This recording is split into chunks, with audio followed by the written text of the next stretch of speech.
Dans le Purgatoire, la deuxième partie de la Divine Comédie, on retrouve Dante et Virgile ayant tout juste émergé du noyau sombre et glacé de l'enfer, où ils ont rencontré nul autre que Satan en personne. En sortant de là, ils sont accueillis par le spectacle d'un ciel étoilé et d'une mer paisible autour d'eux. Le Purgatoire se présente comme une immense montagne majestueuse située sur une île isolée dans l'hémisphère sud, le seul territoire émergé de cette partie du monde. Après avoir passé tant de temps dans les cercles sombres, ignobles et dangereux de l'enfer, le poète est plus que prêt à entamer son ascension vers le ciel. Dante et son guide se dirigent donc à la première partie de l'Antépurgatoire, qui est la plage à la base de la montagne, et là, ils rencontrent Caton d'Utique, un ancien tribun et philosophe romain païen qui agit comme le gardien de cet endroit. Bien qu'il ne soit pas chrétien, il incarne la liberté et la vertu morale, ce qui justifie sa présence à ce poste. Il leur ordonne de se purifier avant de poursuivre leur chemin, demandant à Virgile de laver le visage de Dante et de lui nouer une tresse de jonc autour de la taille, un symbole d'humilité pour purifier toute la saleté de ce qu'il avait vu et vécu en enfer. Après leur rencontre avec Caton, Dante et Virgile assistent à l'arrivée d'un ange qui transporte avec lui des âmes nouvellement arrivées, et l'une d'elles est celle de Casella, un compositeur italien et ami de Dante qui, à la demande du poète, chanta un air apaisant qui les calma aussitôt.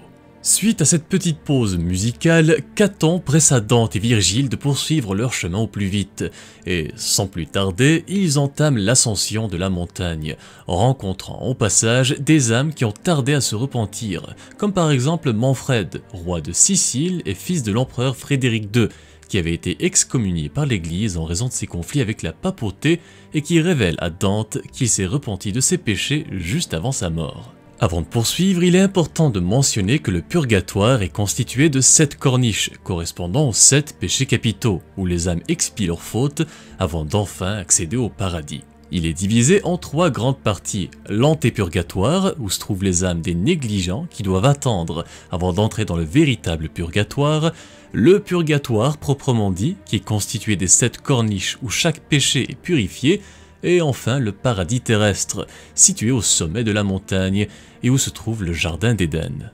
Contrairement aux 9 cercles de l'enfer, qui suivent un ordre du péché le plus léger au plus lourd, le purgatoire, lui, fonctionne à l'inverse. On commence par le péché le plus grave, qui est l'orgueil, et on progresse vers les fautes plus légères, symbolisant un allègement de l'âme. C'est un lieu qui est construit principalement sur l'espoir. Les âmes sont assurées d'une place au paradis un jour, et elles comprennent l'erreur de ce qu'elles ont fait de leur vivant. Alors, elles se soumettent volontairement aux tourments qui guériront leur âme. Bref, ce soir-là, Dante s'endort et rêve qu'il est porté dans les airs par un aigle aux plumes d'or avant de se réveiller à la porte du purgatoire. Là, un ange, qui agit en tant que gardien de la porte, grave 7 marques en forme de la lettre P sur le front du poète, symbolisant les 7 péchés capitaux.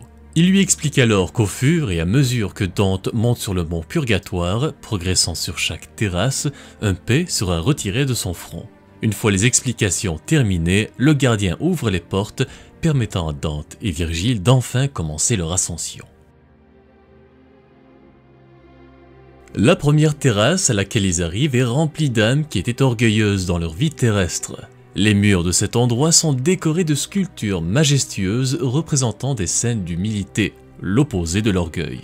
Mais ironie du sort, les orgueilleux n'ont jamais la chance de voir ces sculptures parce qu'ils sont obligés de porter d'énormes pierres sur leur dos, ce qui les courbe en avant et les oblige à regarder constamment le sol, en signe de pénitence. Ici, Dante échange avec des âmes comme Umberto Aldobrandeschi, fier de sa noble lignée, et Oderisse de Gubbio, autrefois vaniteux de son talent dans lumineur, qui lui rappelle que toute gloire terrestre est éphémère et que seule l'humilité mène au salut. Lorsque Dante atteint enfin la sortie, l'ange de l'humilité enlève le premier P de son front, symbolisant l'élimination de son tout premier péché. La deuxième terrasse est remplie d'âmes envieuses. Dans la vie, elles étaient consumées par la jalousie, désirant le bonheur ou le succès des autres, au point même de faire du mal pour priver les autres de leur joie. Lorsque Dante y entre, il entend des voix célestes qui proclament des exemples de générosité, l'opposé de l'envie, encourageant les âmes des envieux à méditer sur l'altruisme et les fautes qu'elles ont commises. Les pénitents portent des manteaux gris, symbolisant leur tristesse et leur incapacité passée à se réjouir du bonheur des autres. Et leurs yeux sont cousus avec du fil de fer, les aveuglant pour les empêcher de convoiter ce qu'ils n'ont pas, en expiation de leurs péchés. Ici, Dante parle à Sapia Salvani, une femme noble siennoise, qui raconte comment elle s'était réjouie de la défaite de son propre neveu en bataille, illustrant ainsi la nature destructive de l'envie. Plus tard, lorsque Dante et Virgile quittent la terrasse, le deuxième P est retiré du front du poète par l'ange de la charité, lui permettant de passer à la prochaine étape de son ascension. Ensuite, la paire arrive dans un endroit qui est rempli d'âmes de pénitents en colère. Dès son arrivée, Dante commence à avoir des visions de douceur, la vertu qui s'oppose à la colère, telles que la patience et la miséricorde, démontrées ici par la Vierge Marie et Saint Étienne. Les âmes en colère de cet endroit sont enveloppées d'un épais nuage de fumée noire, qui est censé représenter la colère qui obscurcissait leur esprit et les aveuglait de leur vivant. Sur cette troisième corniche, Dante engage une conversation avec Marco Lombardo, un noble qui lui explique que la corruption du monde ne vient pas des étoiles, c'est-à-dire du destin, mais bel et bien du libre arbitre des hommes. Pour lui, c'est la passion humaine qui engendre la colère et qui pousse les hommes à vouloir faire du mal aux autres autour d'eux. Dante apprend ici que l'excès de passion, lorsqu'il n'est pas contrôlé par la raison, mène à la destruction et au malheur. Le poète a aussi plusieurs autres visions illustrant les conséquences de la colère, comme par exemple l'assassinat d'Amata, la reine de Latium, dans l'Énéide. Plus tard, lorsqu'il rencontre l'ange de la paix, un autre paix est retiré de son front, et il ressent aussitôt un allègement spirituel, avant de poursuivre son ascension avec Virgile. La terrasse suivante, celle de l'Acédie, accueille les âmes de ceux qui ont été paresseux durant leur vie terrestre. À leur arrivée, Virgile explique à Dante que la structure du purgatoire est ordonnée par type d'amour, c'est-à-dire l'amour mal dirigé, l'amour insuffisant et l'amour excessif. D'ailleurs, les trois niveaux inférieurs sont réservés à ceux qui s'aimaient eux-mêmes aux dépens de leur prochain, l'orgueil, l'envie et la colère. Le quatrième niveau est réservé à ceux dont l'amour n'était pas suffisamment fort, les paresseux.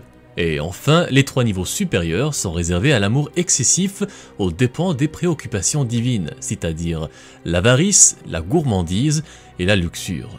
Les paresseux qui se trouvent dans cette quatrième corniche sont toujours en train de courir en cercle sans aucun repos, parce que de leur vivant, ils avaient tous manqué de zèle, le contraire direct de la paresse, surtout en matière d'amour et de devoir. Les voix qu'ils entendent dans l'air offrent des exemples de zèle, inspirant les âmes à réfléchir sur leurs manquements passés. Par exemple, la Vierge Marie se rendant rapidement chez Élisabeth pour l'aider et Jules César se précipitant au cœur de la bataille à Massilia.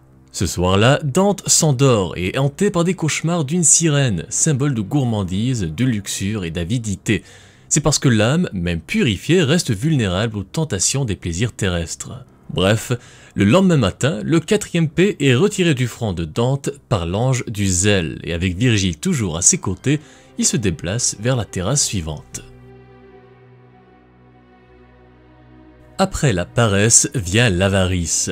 Dante et Virgile pénètrent dans l'endroit où les âmes sont punies pour leur désir excessif de richesse, que ce soit par cupidité ou même par gaspillage. Les âmes des cupides sont obligées de s'allonger face contre terre, les mains et les pieds liés, symbolisant leur besoin d'être purgés de leur attache terrestre. Alors que les poètes avancent sur la terrasse, un tremblement de terre soudain secoue le purgatoire, et peu après, Stas, le poète romain auteur de la Thébaïde, révèle que ce phénomène marque toujours l'ascension d'une âme purifiée vers le paradis. Cette fois, c'est lui-même qui en est la cause, désormais libéré de ses péchés et prêt à s'élever vers les sphères célestes. Touché par la compagnie de Dante et Virgile, Stas choisit toutefois de poursuivre son chemin avec eux. Avant de continuer, Dante rencontre l'ange de la générosité, qui efface le cinquième P de son front, laissant derrière lui une douce lueur symbolisant son avancement spirituel. Plus tard, Dante arrive à côté de la corniche qui abrite les âmes des gloutons, ceux qui ont succombé aux excès de la nourriture et de la boisson sans aucune modération. On les décrit comme émaciés, leur corps décharné et affamé, rappelant les faims qu'ils n'ont jamais connues de leur vivant. Ici, ils subissent une punition censée refléter leur indulgence. Ils sont tourmentés par une faim et une soif intense et insoutenables. Mais pire encore, ils sont entourés de beaux arbres luxuriants portant des fruits mûrs qu'ils peuvent voir mais qu'ils ne peuvent jamais atteindre. Des voix provenant de l'intérieur même des arbres offrent des exemples de tempérance, le contraire de la gourmandise, comme la modération de Jean-Baptiste qui se nourrissait de miel sauvage et de sauterelles. Ici, Dante rencontre son vieil ami Forese Donati et le poète pour la Giunta Orbiciani. En parlant avec eux, le poète réalise l'importance de la modération et de la vertu. Alors qu'il quitte la 6e terrasse, l'ange de la tempérance enlève le 6e P du front de Dante, avant de le guider vers la dernière étape du purgatoire. Enfin, Dante et Virgile arrivent sur la terrasse de la luxure, où ils voient les âmes purgées de leurs désirs charnels excessifs. Les âmes pénitentes doivent traverser un mur de flammes purificatrices en invoquant des exemples de chasteté, comme la Vierge Marie et Diane, déesse de la chasse, symbole de pureté. Cette épreuve est obligatoire pour tout le monde, y compris Dante, qui doit lui aussi traverser le feu pour continuer son ascension. Au début hésitant et craignant les flammes devant lui, Dante est rassuré par Virgile, qui lui rappelle que Béatrice, l'amour de sa vie et la femme qui l'a inspiré à entreprendre ce voyage, l'attend dans le paradis terrestre au sommet du purgatoire. Cela donne au poète la détermination nécessaire pour franchir le mur de flammes, qu'il traverse avec courage. Ensuite, ils s'endorment tous et au réveil se dirigent vers le paradis terrestre, où le paix final est levé du front de Dante par l'ange de la chasteté, signifiant qu'il est enfin prêt à contempler la lumière divine du paradis. Une fois au sommet, Virgile, le guide et ami fidèle avec qui Dante a partagé tant de choses, lui annonce que son rôle en tant que mentor est terminé. Purifié de ses péchés, Dante est désormais prêt à suivre son propre cœur pour poursuivre sa quête spirituelle. Le poète avance donc dans un état d'émerveillement et erre dans la forêt enchantée du Jardin d'Éden, où il rencontre une certaine Mathilde, qui lui révèle que ce lieu est un paradis terrestre encore intact et parfait, contraire au monde corrompu qu'il a laissé derrière lui. Ensemble, ils suivent le cours d'un fleuve et un cortège éclatant, symbolisant la foi chrétienne, apparaît devant lui. Au centre du cortège se trouve Béatrice. Bouleversé, Dante cherche du réconfort auprès de Virgile, mais en se retournant, il découvre qu'il n'est plus là. Béatrice, bien qu'attendue avec impatience, le confronte sévèrement pour ses fautes passées, l'incitant à un véritable repentir pour atteindre la rédemption. En entendant ses reproches, Dante fond en larmes et confesse ses péchés avant de se laisser guider par Mathilde dans le Léthé, le fleuve de l'oubli, pour effacer ses fautes. Une fois purifiée, Béatrice dévoile enfin son visage irradiant d'une lumière divine et prophétise l'arrivée d'un libérateur tout en chargeant Dante de porter ce message au monde. Puis, après avoir été immergé dans le Noé, un autre fleuve céleste renforçant ses souvenirs vertueux, Dante se sent enfin prêt à contempler les mystères divins, marquant la fin de son voyage au purgatoire et le début de son ascension vers le paradis. Voilà donc ce qui conclut cette deuxième partie de la Divine Comédie. Si le voyage à travers l'enfer était une descente dans les ténèbres, le purgatoire, lui, est un chemin vers l'élévation divine et la purification, une étape nécessaire entre l'enfer et le paradis. Sur ce, merci encore à tous ceux et celles qui suivent et supportent la chaîne, j'espère que le contenu vous plaît et qu'il vous aide à mieux comprendre les récits fascinants de la mythologie et de la littérature classique. Je compte sur vous pour laisser un like, partager cette vidéo et surtout vous abonner si ce n'est pas déjà fait pour ne pas manquer les prochaines sorties. D'ailleurs, la prochaine vidéo portera sur la dernière partie de la Divine Comédie, le paradis où Dante atteint enfin la béatitude éternelle. Je vous retrouve alors la semaine prochaine pour cette vidéo. Merci encore tout le monde et à très bientôt.